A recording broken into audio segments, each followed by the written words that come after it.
If needlework is your passion, whether you're stitching by hand, machine, or mixing it all up, you're going to want to hear about the Mr. X Stitch Contemporary Needlework Prize 2025.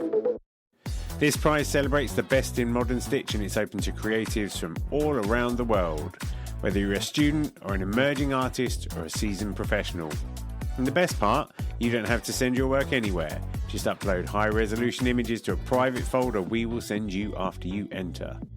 You can enter more than one category, for instance, hand embroidery and 3D textiles. Just grab an entry for each one. And if you've got a student ID, you can get 50% off the entry price as well.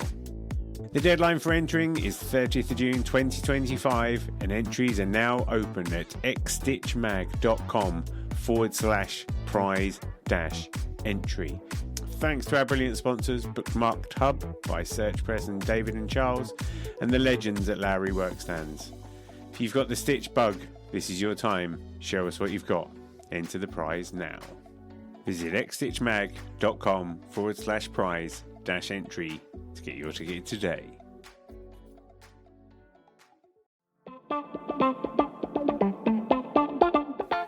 Welcome back to NeedleXChange, conversations on the art of thread. This time I'm talking with machine embroidery artist Rosie James. And if you missed part one, go back one episode and listen about her inspirations and the themes that shape her work. But this is the second part of our NeedleXChange, and we dive into the technical side of things. How Rosie engineers large-scale stitched pieces, the magic of loose threads, something that is a bit of a Rosie James classic, and her experiments with reflective textiles. High visibility. She also reflects on the evolution of her work. We touch on her cultural influences, and she shares a very musical fact that not a lot of people know about her. I've known Rosie for over a decade. She was in my Push Stitchery book. I've exhibited her work, and it was a complete thrill to dive into it and talk around the houses, bus stations, airports with her. So I'm sure you'll enjoy this show. If you fancy some more machine embroidery, then dial all the way back to episode 2, where I talk with Jack Roberts, aka JPR Stitch, an abstract machine embroidery artist and a good all-round guy. I'll be back next week with another conversation with somebody else from the world of stitch. But until then, enjoy the show. And of course I didn't. I just used the same thread, which was great, because the other thing I liked about it was I liked the idea of it looking like a drawing hanging in space. So the lines would be it would be like a drawing with no surface, no paper, or not. You've taken the pencil lines off the paper and you're just hanging them in the air. I wanted to find the most see-through fabric I could find so that you wouldn't be able to see it. And so I went around looking for all these see-through fabrics. And the best one I found was in my workshop, but it only had like 1 meter of it. I didn't have enough, and I don't know where I'd got it from or what it was or anything. So I ended up using just silk organza, which is nice actually, because it does have a little bit of a white tone to it. So it did give it a cloudy kind of a feel to it, which was quite nice actually. But yeah, it's quite nice doing something that big. How do you do the engineering on that? Because obviously machine embroidery, a piece like that has to be somewhat structural, right? So that you don't want it to be all puckered. You don't want it to seem pointless. I just wonder what the trade-offs are as you start to scale things out. Yeah, I just thought, the bigger you go, the easier it gets, I think. Because I still use a hoop. So I do each section is hooped up. So it's not puckering up. So it's all pulled in the hoop nice and tight. So it's easy to sew. And then I just take the hoop out and move to the next bit. And because it's so big, the lines are kind of spread out. So you haven't got so much complicated tiny details. You've just got these lines. It just has slightly different problems than when they're small. But I actually prefer it. The bigger it gets, I find it easier. Yeah, the smaller it gets too fiddly for me. I can't do anything small. Well, I can, but not too small. Dumb question. Do you stitch quite slowly? Does the machine, are you quite fast when you're producing them? Like, I've seen Harriet in action. She's like foot down like she was putting on a zip or something. Do you know what I mean? Like, that kind of speed or something. It's bonkers. I wonder whether with yours there's a slowness to it to make sure that the tension of the thread is right or anything. Yeah. Well, that's interesting, isn't it, what people do? No, I think I'm somewhere in the middle. I would say I was definitely not slow, but not hugely fast either. But I am fast-ish. Because I know when I do workshops, I always tell people to try and go as slowly as they can, really, to try and get used to it, and then kind of warm up, get a bit faster. But then you don't want to go so fast that you can't control it. And also, I found that basically you want to be relaxed. So if you're very tense and you're not done it before and you're a bit like holding onto the edge of the hoop and then sometimes when you're very tense, you can put your foot down on the foot pedal too fast, and then you go and you get this tiny, tight little stitches, which are quite nice actually. But yeah, you can, and then so you have to kind of relax into it a bit, which you do eventually, and then you're not going too fast or too slow, really, somewhere in between, and that depends. Everybody's different as to their point where they feel relaxed enough to just do it without thinking about it. You'd made the same statement, I think. It was akin to just using a pencil, but maybe sometimes you're pressing a lot harder on the pencil and softer on the pencil, and that kind of analogy. Yeah, because it's like with a pencil. When you press harder, you get a different kind of mark to when you're doing it quite lightly. The same with the sewing machine. If you put your foot down, you'll get tiny little stitches if you just move the hoop slowly and put your foot down. So you get this different stitched line. It's thicker and it's quite nice. When you feel it, it feels more raised on the surface of the fabric. And then if you move the hoop quite quickly and push it, back and forth really quickly, you get these great big stitches, so you get this very thin line because the stitches are literally like that. So you can play around with it and get different kinds of mark. And then those in turn will have different effects on the fabric. I know yours is hooped, isn't it? But there will still be the push and pull of the fabric and the thread playing off against each other.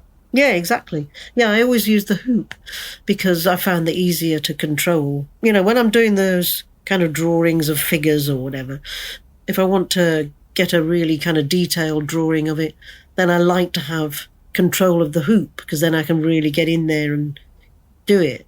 But of course, sometimes you can do it without the hoop and just hold onto the fabric. And then I think you have to be a little bit more freer in the way that you draw then, because you can sort of get looser. Yeah. Shout out to Kaz Holmes probably at this point, isn't it? Yeah. When you take a photograph of a situation and then you transpose that, do you do line drawings based on that? And do you draw knowing that you're really hoping to do this all as a continuous line? Have you developed that? Because at no point, and I might be wrong here, but at no point have you said, I studied illustration. So I'm guessing you've found this out all for yourself. That's an interesting question, isn't it? Yeah. Well, I mean, I like drawing because when I did my textile degree, we did a lot of drawing, but it was always flowers, lots of flowers and patterns because it was all about pattern and, so we did a lot of making and a lot of drawing of flowers and nature and all that stuff. We very rarely drew people. And we would draw. We didn't even do that much life drawing, really. We did a bit, but really not much. I suppose because it was focused on textile design, and most textiles, particularly for fashion, involve flowers, and if they've got drawn elements in them. And so I did do a lot of drawing. But when it came to drawing people, I know, like with life drawing, I never really liked life drawing because they didn't have any clothes. Not that I'm squeamish, but you know what I mean? I wanted to draw the clothes. I found it a bit boring drawing this, the naked body.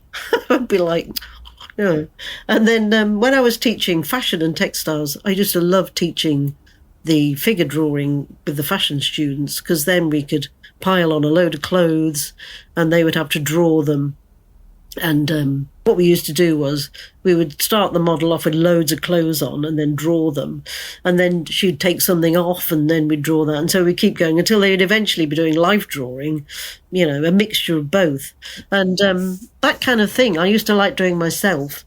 And then I like drawing from fashion magazines. I love fashion magazines because the people in it they're very different from people walking down the street. They are people posing in a very, all sorts of weird ways, to basically show off whatever the clothes are. And the clothes are always fabulous. So fashion magazines, those figures are such a contrast to your average person walking down the street. They're really great fun to stitch.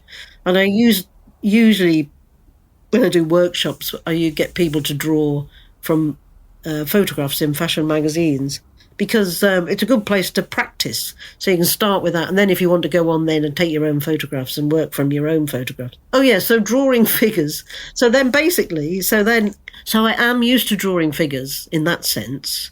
But then what I do is, so I take the photographs and then I print out an image, the exact size that I want it. So if I've done a figure and I want it to be, life size or A4, whatever, I print it out that size.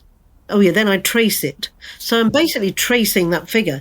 But like you were saying, I am bearing in mind the fact that I am going to have to, this is going to be a contour drawing. So I draw it knowing that that's what I'm going to do. So where all the sort of shadows are and folds and pleats and things, the line carries on around the pleats and keeps going to the side. And like when I'm drawing a face, when I'm doing courses, I have a separate bit where we go through the face, because what I do is I trace the face and I'm drawing around the edge of the face, say, but then if I can, I will draw the line where the eye is, so that you're coming in one line and then going back to the side of the face and then coming in, and then so that everything is, if I can, I'm joining everything up almost. Unless it looks weird, in which case, you'll have to stop and start. But so, yeah, and then there's no single lines. So there's no bits where it's just kind of shading. It's all kind of keeps going. Yeah, so I'm doing that deliberately when I'm tracing. I bet you love a pair of glasses. That's probably a good one for joining the sides of things, isn't it? Yeah. Yeah, you've got it. Definitely makes life easier. And then you've also got the textile design skill set. If you're doing appliqué, are you using fabrics you've already found, or have you ever gone to the point of deliberately producing textiles? Oh, I have actually. Yeah, no, I have. Sometimes I've got a screen that has stripes on it. So sometimes I'll screen print a little bit of stripy something if I want it a particular colour, because I've got the screen there, I can just do that. But and then sometimes I did a piece where I digitally printed, it was a piece based on a building in Salford. So I took a load of patterns. There were lots of, it was a Tudor building. So there was all these Tudorish sort of patterns and tiles on the floor. So all those kind of patterns, photographed them and then just digitally printed them onto some fabric and then cut that up to use in that piece. But yeah, so sometimes it's interesting to have something, use fabric that's relevant to the whatever it is you're doing.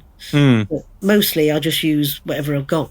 Yeah, and do you have any rules in your head about the use of appliqué? Because you don't use it wholesale. I don't think I've ever seen you really do all of the pieces of a person in lots of different pieces of material or anything. No, I like to only have a few pieces, because sometimes if you put too much in, then you can't see so much of the line drawing. And I want that to be mostly it, with a few bits of colour in it. Although sometimes I've done a piece where I thought, if you were to just put no line drawing in and just have lots of bits of fabric, which is quite effective. I liked it, actually. But then I thought, yeah, I kind of wanted there to be the actual line drawing on top of it. Kind of disappears, you know what I mean? There was too much. There was either one or the other. So, yeah, so I tend to just put a few bits of colour in there. Sometimes they come across a bit almost like sound effects, but they're not sound effects, they're colour effects or something. Yeah. You know, but just little extra notes that you add into the story. Yeah, just something to... like you say, like a little extra. It's like an accent of colour, or it might be... Sometimes there's some fabrics I want to use. Like I had all those stripy shirts that I wanted to do something with, so I did some... That was when I was doing the figures and then the shadowy figure next to it. So you'd have the drawn figure and then the appliqué figure made out of this stripy fabric. So then, so it wasn't within the actual appliqué bit, wasn't within the actual figure itself. And then I just started adding little bits here and there within the figure itself. And I kind of stopped doing the little ghostly silhouettes. Sort of stopped doing that, really. So it's like I've just been putting the colour into the garments. Right. Also, you can have fun with that then, because you can make people wear all sorts of mad things. So they might have been wearing a very boring suit, but you can give them something made out of some fabric where even though the pattern on it is tiny, when you put it on a tiny figure, it looks like he's wearing a suit made out of some, mad IKEA fabric or something. Or just something, you can really make it. You can bring something, you can make people do something that they weren't doing. Yeah, it's like sometimes I like to stitch the figure, say that's somebody sitting on a beach, but then put them somewhere else, put them in the middle of the street in front of an electricity substation or something. Yeah. I love that. Do you think there's a sort of a path that your work is following? Like, you've explored different layers and kind of dialed that back. Do you get a sense of a path, or are you just taking the ideas as they come and kind of just rolling with it? What, you mean a path, a sort of... Are you heading towards a magnum opus? Do you feel like there's a... Definitely. No, it does definitely not. What happens is you're doing something because you think, oh, that's a good... Like, even just talking to you now, I'm thinking, oh, I hadn't thought of that. I wish I was taking notes, because anyway... So you're doing something, and then you think, oh, yeah, I must do that. And then, so then you move on, then you do that. So it's all, you don't even plan it. Somebody might ask you to do some exhibition, you think, what am I going to do for that? And then something occurs to you, so you do that. So it's all completely random. You just sort of go with the flow, which is what's quite interesting, is to look back. Because every now and again you have to stop, because at the moment I'm trying to have a bloody big clear out. Because over 24 years I've had my big shed thing, and over the years I've not really done that. So there's more and more stuff has been gathering in there. People give me machines and fabric, and I use it or I don't. But now there's so much I can barely move in there, and I thought also it kind of, you need to clear your head. My head is like. And so I've been in there sorting stuff out and just pulled out the work I did for my MA, which is in a suitcase under something, and you think, oh, look at that. And then so I can clearly see what I've been doing over all those years and how it's kind of moved on a little bit each time, like the threads have got longer, or the coloured fabrics have shifted, or the focus has shifted a bit from people there, but there's still the basic thing of looking at people doing stuff, but my MA work was very different. But I have been starting to bring those elements of that into what I'm doing, because I'm in this group called Filaments, and they're just 5 of us, and we all kind of live near each other, but we're not necessarily textile artists, we're all just artists. We all do different things, really, but we do stuff. There's an old church near me, which is run by the church's conservation trust. And it's just empty, they don't have any services or anything. So a group of us in the village where I live got together. So we're the Friends of St. Mary's. And we've been doing this for about 10 years now. So we put events on in the church. And because I'm an artist, I want to put art exhibitions on in there. So that's how I got together with these 5 of us. We were in there and we just thought, we could do some mad things in here. So we use that church as a sort of playground, It allows us to do stuff that perhaps we wouldn't normally do. This is where the reflective stuff worked really well in there for me, because I made a massive panel, like 8 meters long, which hung from the beam in the church, and it had a reflectively stitched drawing of 2 workmen, rappellers or whatever they're called, rappelling, coming down this rope. So they look like they're coming out down from the roof on this big piece of silk. But it was made with this reflective thread. So you could see it, but you had to take a photograph of it in order for it to light up. So that church enabled me to just really do a massive thing, you know. And then working with them, because they're all doing different things, I've started to think more about doing much more three-dimensional big stuff that could work in that space. And going back to my MA work and looking at that and thinking, you know, that didn't have any stitched drawing elements in it at all. So then you think to yourself, do you carry on, or do you sort of abandon the stitch drawing, the figures, and go back to doing something else? But then I think, well, you don't really, because it's all sort of just, it all feeds in together. Everything's like it's like you're going down a river and there's all these tributaries coming in, sort of pushing you off a bit more, you know. That's what it feels like. Yeah. It's nice when you're able to reflect back and make sense of it all, because you can only do that upon reflection, can't you? You can't really necessarily make sense of it. I'm in a similar boat with everything that's going on with this art gallery. You know, I look back and I think even the fact that, like, I used to work in a pub, and so when it's time to politely tell people to go, like, I've got used to that, only these guys aren't drunk on Stella Artois. It's much easier than it used to be. Where's the art gallery then? Yeah, it's in Crewe, so that's where I live now. Yeah. So I've got involved. I've got a community interest company. We've started an art gallery. We have regular workshops. We're doing a series of events, and Crewe's never had an art gallery. No, wow. So this is like version 1 of it, but I'm hoping that we can get to a point of having something, you know. I went to London a little while ago and I went to the Whitechapel Art Gallery, and I was struck by that because that feels like the right scale of place. But if I am able to realise that dream, then I will be having a dedicated embroidery and textile art gallery in there.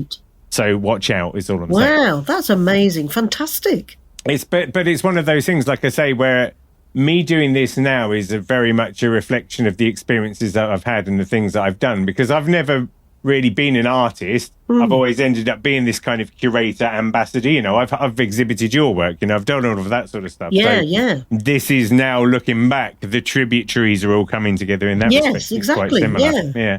It's nice when that happens. You can sort of realise that you're in the right place for you, kind of. Yeah, exactly. You realise that what you're doing is building on all that stuff that you've learned and done over the years. You've built on it, haven't you? You haven't just plucked it out of thin air. This is something that's you've been leading up to, in a way. It's quite nice in a way, because you can go, oh, right, that's why I was doing that thing that made no sense whatsoever at the time, and everyone was like, what are you doing that for? I'm like, doing it now. Well, exactly. I mean, I remember that book when you first... Yes, exactly. I think that was the first time I'd ever, you know, had my work featured in a book. And that was I was just looking at it now and I was thinking, you picked some really good artists in there who are still, you know, still going, still doing it, and still, really interesting. And that was like 2010 as well. That was quite a long time ago, you know. And then we did then I took some of those people on and we did the knitting and stitching shows. We did London and Dublin and Harrogate and Milton Keynes and stuff. Yeah. No, I'm... Like, that book's out of print now, but I'm so proud of that book. Yeah. The whole series, because there were 4 of them. So there was a jewellery one, a print one, and a paper one as well. Yeah. And they're a fantastic little collection of books. Yeah, it's a great book. Yeah, very satisfied with that. Let's move on to the tough topics now. I feel like we've had a good run there. Do you have a favourite band or a favourite album? Oh, yeah. I like these topics. Let's have a go. Yeah, favourite. So, it's nice that you... what's the word? Warned me that you were going to ask. I spent the whole week thinking, maybe it's them. Oh, maybe it's them. Maybe it's that. You know what I mean? It's just you just think, I don't know, because there's just so many, and then so many eras of your life, isn't there, where you like this and then you like that, and then you think, I like that. But anyway, at the moment, I'll tell you what I'm into at the moment. I like folk music, and so I'm into a band called Lankum, who are from Dublin, and they play really gothic kind of folk music. And I'm playing their LP at the moment, which is called False Lankum. Have you heard of them? No, I haven't. I mean, I have moments of folk. I think I'm a bit more mellow folk. Yeah. It's gothic folk. Do you mean like quite dramatic folk? Well, it's sort of, they describe it as gothic because it is a bit like the first song on this LP is called Go Dig My Grave. Okay. It's all those kind of, romance. proper folk miserableness. Right. Yeah. But I mean, I guess that's it, isn't it? There was a lot of those kind of darkness in those songs back in the day. We kind of forget, don't we? Because it seems like an old mode of music or whatever, but it's like... Yeah, well, these people, Lankham, they dig up these old folk songs and they play them in this quite... So it's the subject matter is quite gothic, but they play it in a very droney sort of way. So it is quite a gothic-y sound, I think. But they're very good at their instruments, and the singing as well, But they do it in a way that isn't traditional folky. It's very... it's quite contemporary almost because they've dirtied it up a bit. You know what I mean? There's another folky group. They used to live in Margate, not far from where I live, but they've moved to Ireland now. But they were called the Lunar Tractors, and they were doing some amazing things. They would take these folk songs, but then they just messed with them, and then they wrote their own folk songs, which were about contemporary issues, stuff going on in Kent, or whatever. So, and yet their voices and their musicians, it was so good, but they did something else with it. They took it somewhere else. So, yeah, I'm kind of like that at the moment, I suppose. I was going to say, there's a project that I liked a while ago called The Imagined Village, which had people I've like... heard of that. Yeah, so they had like John and Eliza Carthy, but they also had like Benjamin Zephaniah as part of it, and then the Asian Dub Foundation, and it was kind of that electrifying or like modern remixing of folk music. Yeah, exactly. Interestingly, that whole concept is akin to what we were saying ages ago about traffic jams in machine embroidery or whatever. Yes. It's that same turnabout, isn't it? Yeah, it's that bringing two things together that should be opposite.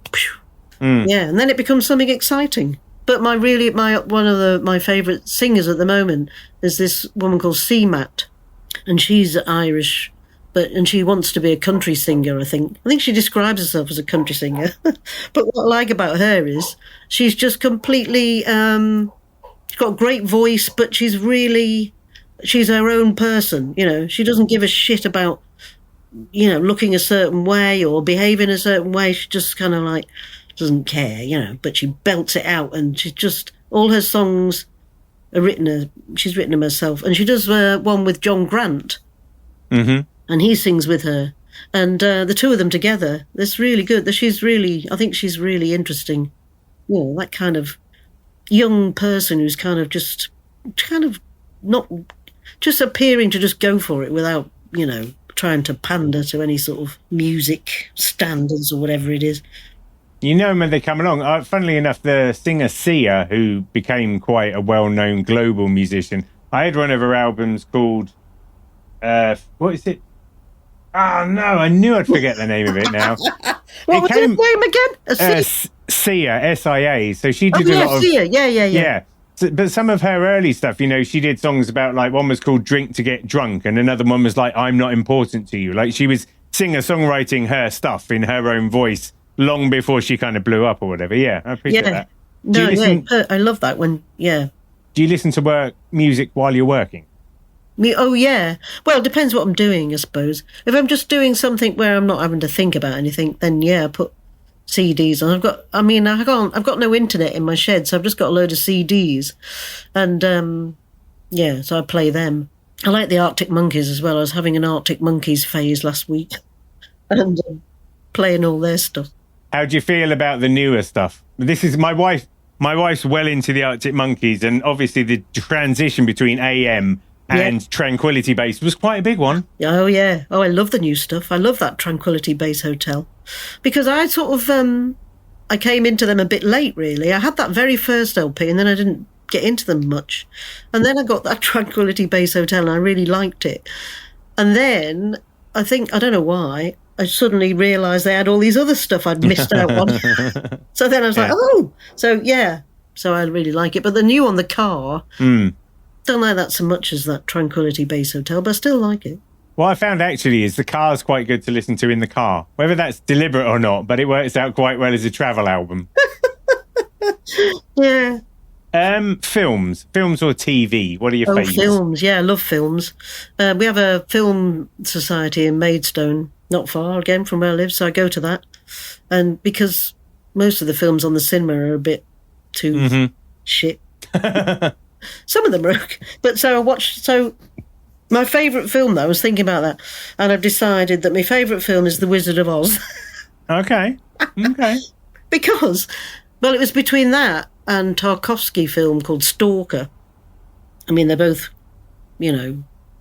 quite different, but there's lots of similarities, really. But The Wizard of Oz, when I was doing my MA, and one of the essays I wrote was about colour in film. So, of course, I started looking at The Wizard of Oz because I like that moment where it goes from black and white to colour. And when I started looking at The Wizard of Oz and watching it, I was thinking, there's actually way more to this film than I'd really... If you just watch it, but there's so much going on in that. And that thing about where it goes from black and white to colour, when she sort of says, "Gee, Toto, I guess we're not in Kansas anymore," and that everything... She opens the door and it goes into this mad world, and they change into colour. I love that sort of moment. And then... But then she spends the whole of that film trying to get back to her home, doesn't she? So she wants to get back to that grey, black and white world. And then just the whole notion of the Wizard of Oz being a man behind a curtain, and it's bonkers but brilliant, and the songs are brilliant, and Judy, I love that film. I was going to say, it's quite the nerve that they had to do that. Do you know what I mean? To not make a completely Technicolor film, but to transition between it. That must have blown people's minds at the time. I know. Yeah, because it was 1939, I think, wasn't it? But then, in 1939, I think the whole Technicolor was a huge thing. And the Technicolor then was... I think the colours were stunning. I think the colours were stronger and richer than anything you get on digital. Right. That proper film. I mean, some of those films from the 50s, a lot of those... colour films then that use Technicolor, the colours are fantastic, sort of really saturated. Like when your nana's got the colour up on the telly. I don't think they can even do that now, can they? But I always used to go around my grand's house and be like, who are all these really suntan people? Why are they so bright? Yeah, you used to be able to turn it up, didn't you? I forgot about you that. really did, yeah. Yeah, you can't do that now, can you? Or can you? I don't think so. I don't know. Seems like we've missed out on that, isn't it? It being too loud and it being too bright, which is like, that's funny. You go into Stalker, the other film. Have you seen that one? I have not, no. That's a very arty, Andrei Tarkovsky Russian film. And it's I like the kind of film like this, where it's quite strange and slow and, But in that film, it goes from black and white to colour as well. And there's only really three main characters. They're going into this area called the Zone, and they go... So they're in this very black and white world, and the stalker is one of these men, and he's taken the other two into this zone.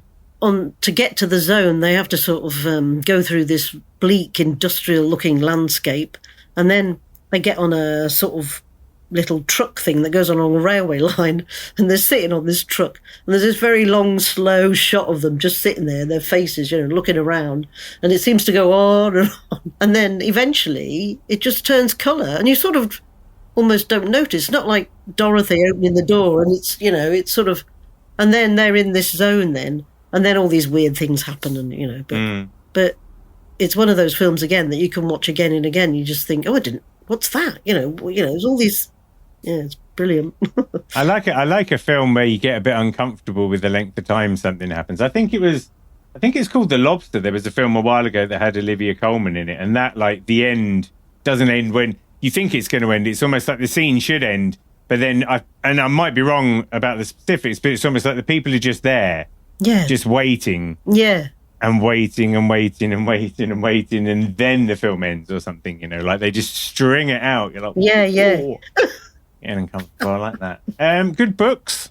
Books. Oh, yeah. My favourite book is a book called The House of Mr. Biswas by V.S. Naipaul. That's my favourite book. But again, it changes, doesn't it? So I decided to pick that one just because it's one of those books. I read it and I was so pulled into it. I was in that book. And then when it finishes, you're like, Yeah. you're like, where am I? What am I doing? And then, so I haven't read it now. It must be about 10 years since I read it. And I thought, I must read that again. Because I thought, why would I pick that as my favourite book when I haven't read it for so long? But it was just the last time I read a book that really pulled me into it. It was just about a guy in Trinidad, and he's works as a journalist at a local paper, and his wife's family are wealthy. I think I'm not sure when it's set, probably 50s maybe, but his wife's family are very wealthy. So he kind of lives with them, but there's so many of them. He just wants a house of his own. So the book is about him trying to get his own house, and all the things. Every time he tries, something goes wrong. But what's interesting about it is all the people. It's a whole world that I don't know anything about. Trinidad, and the history of it, and the life there, and the different. So that's the kind of book I like. I think somewhere that's not anything like my own life. It's totally different. Yeah, that's my favourite book. It's only when you finish a book and you're like, I read 100 Years of Solitude, which took a long time. That used to be my favourite book, actually. Yeah. But as I was getting to, let's say 97 years, when I knew that I wasn't far from the end, I started to be like, oh, I'm going to miss this place. Yeah. Little world and all that. Yeah. Exactly, yeah. I love a book like that. I was saying that to someone the other day, one of the things I loved about that book, there's a particular point where a man's wife's having a rant about something, and he writes one sentence, but it goes on for a page and a half. And I was like, come on, well done. That sort of stuff. I love that. Very happy. Yeah, I used to love that book. Is there a fact that not a lot of people know about Rosie James? Yeah, fact. Yeah. Not really. Oh, I know. Go on. I play the accordion. There you go. That's a good one. Only I don't play it very well. Right. When did you start doing that? Well, I started doing that about 10 years ago. My friend and I became obsessed with accordions. We'd go and see bands with accordions in and admiring the accordions. And then we thought, why don't we, can't be that hard, can it? Oh, that's why we spoke to somebody and said, oh, it's dead easy. Right. What? Eh? So anyway, we went to this shop in London called Elodie, Mr. Elodie. Well, It's owned by Emilio Elodie, who's a proper Italian maker of accordions. And his shop in Lewisham, in Lee actually, is just full of accordions. Old ones, half knackered ones, new ones. It was like a paradise of accordions. And they've got these Italian ones there covered in sparkly bits and, mother of pearl keys. We were amazed. Anyway, we both came out of there with an accordion. The cheapest one he had, these Chinese ones. And they were 200 quid. And so we came out of there, and then we had to go and find a teacher. So we found a teacher near us, a lovely guy who taught us both together at the same time, So we'd go to these classes and started from scratch. And then we realised it's not easy to do because you've got to play the keys and the bass notes and move it in and out, all whilst not looking at it. You're just facing, so you can't even look at it. It took us ages to get the hang of it. So eventually, the poor teacher, we would come back every other week or something, and we'd be no better than we'd been the last week. But he was great. He gave us all these books to work through and stuff. And so now, this is 10 years later, I can play. My partner plays guitar and stuff. So what we do is we any song that we like, we work out a little tune. So I can play the keyboard, and I can play it. I can do it now. I can actually play them together, and I can read the music, so I can figure things out. And so we just play little tunes, and I play the tune and the bass notes and everything, and he plays the guitar, and so it's quite good fun. But I don't know anything complicated. Is it good for your forearms? I feel like there's a lot of effort going through your forearms and your wrists. Yeah, it's very good for your foot. Well, it would be if you were going like this all the time. I was going to say, get rid of your bingo wings as well. Exactly. But that's a great one. Yeah, I'd never thought. It is one of those instruments that you just think actually there's a lot more going on there than you would first. I know, admit. exactly. Don't believe anybody who tells you it's easy. No, tough, and you heard it here first. Rosie, thank you for having a needle exchange with me. Yeah, thank you for asking me. It was fun. You can good that. Right. Ooh.